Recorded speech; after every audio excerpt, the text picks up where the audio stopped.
எவ்வளவோ மக்கள் பிரச்சனை இருக்கிறது. இதே தென் சென்னையில தீர்க்கப்படாத மக்கள் பிரச்சனைகள் எவ்வளவோ இருக்குது. ஆனா இல்லாத தொகுதி வரைமுறையை பற்றி வரையறையை பற்றி பேசி அதுக்கு கலாட்டா செய்யுங்க, அதுக்கு நீங்க கோரிக்கை வைங்கன்னு சொல்லி ஏற்கனவே தொகுதி வரையறை வரும்பொழுது பாராளுமன்றத்தில் விவாதம் இருக்கும், சர்வ கட்சி கூட்டங்கள் நடக்கத்தான் செய்யும். ஆக இப்பொழுது அறிவிக்கப்படாத ஒன்றை வைத்துக்கொண்டு நீங்கள் ஏன் இந்த அரசியல் செய்கிறீர்கள் என்று நான் முதலமைச்சரை கேட்கிறேன்.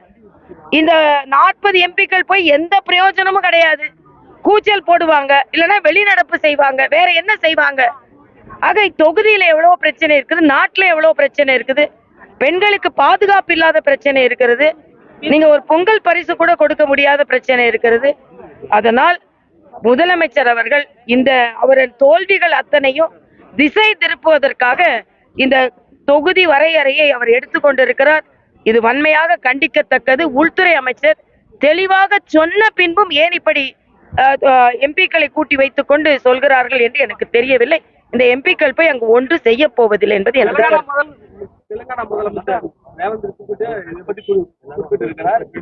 அவங்க காங்கிரஸை சார்ந்தவர்கள் அப்படிதான் குறிப்பிடுவாங்க.